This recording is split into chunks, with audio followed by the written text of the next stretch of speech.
Hello and welcome to the next installment of Diversified's monthly video series. My name is Mike Horwath. I'm the Chief Investment Officer here at Diversified. For March 2023, we're going to spend some time going through the pitfalls of target date funds. Many of you guys know target date funds from your 401ks or 403bs at work. Really, they're mutual funds typically that are designed to have an input, and really it's a single input, and we'll talk a little bit about this, but a single input of your target retirement year. And that single year gets inputted based upon your age, and ultimately that kicks off what's called a glide path for how that fund is going to be managed or invested.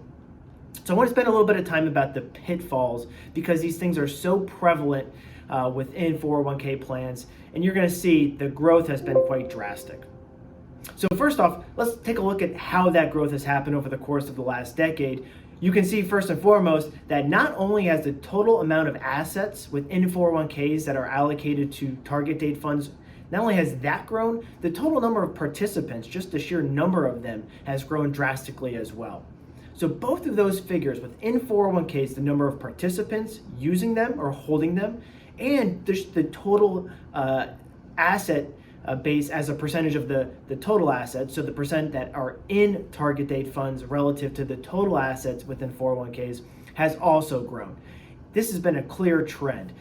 If you even look just in the total amount in target date funds over the last several years, you'll see while most of it has occurred within defined contribution plans, so DC plans, which are going to be the blue part of this bar graph, not only has that grown, but really across the board in all types of accounts has the amount of assets within a target date fund, it has grown exponentially over the course of the last really decade to last 5, 10, 15 years. Clearly, there has been a trend here, and the question is why, right? Why have investors gone to just this simple single fund structure with one input, right? Essentially your age.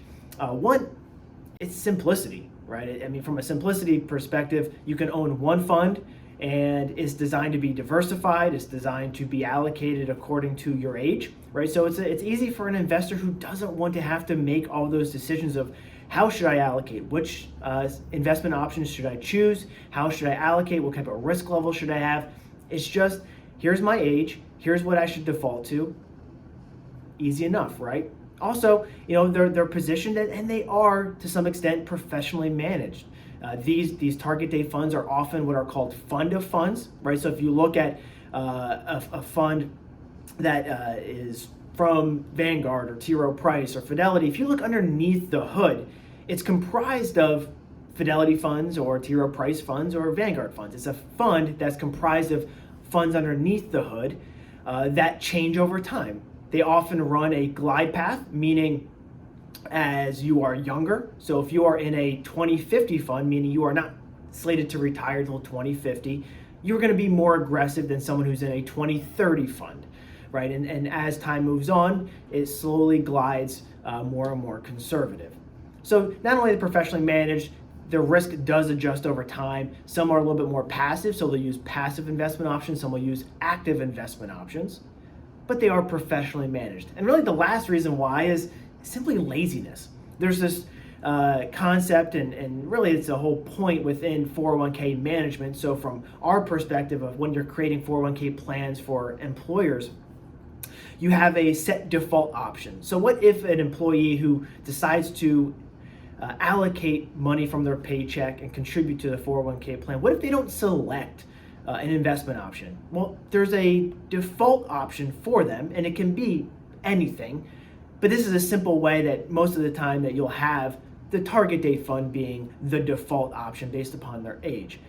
It's just laziness, right? It's inertia. It's just the idea that people will just, okay, it's invested in it, I don't need to make a change, it's fine, and people are just lazy. They don't want to spend the time to either seek professional help or spend the time to research and understand what to do on their own. So I would say the combination of simplicity, professionally managed, and laziness are probably the three pillars of why we've seen this growth in target date funds over the course of the last decade or so. what's the point of this video then, right? If we've seen this growth, what are those pitfalls and what are kind of our concerns and what are the concerns that we usually express to our clients when they come in? Because we often see our clients who come in, especially new investors come in and they're using target date funds primarily within their 401ks, 403bs, or employer-sponsored plans. One, it's a very, very simplistic risk model. So one, it's nice that it is diversified, but the risk parameter for the client is based purely on age.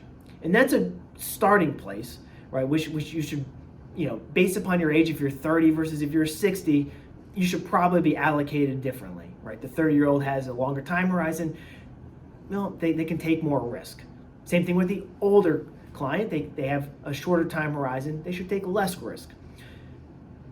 But risk level and risk tolerance, the idea of working through investors with that from our side, it brings in two aspects, right? There's the idea of the ability and the willingness to take risk, and both of those things should be considered. The ability is usually the quantitative aspect, right? What is it that your financial plan says? What do you need your assets to return for your plan to succeed?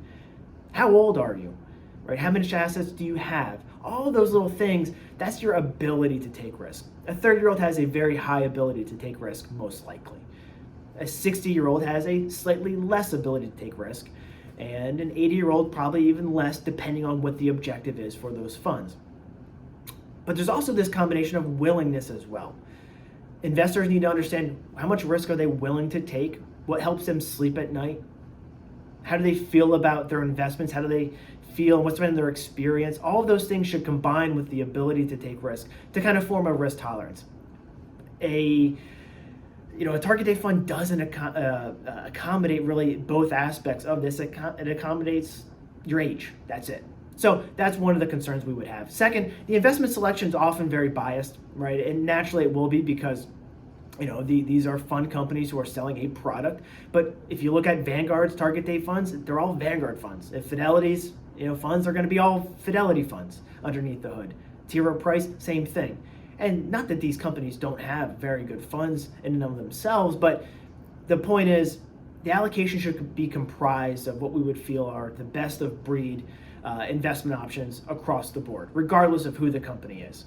Which is why we like to use typically the options that are available to us in the plan, because we can pick and choose what we want, why we want it, and how much we want to allocate to that.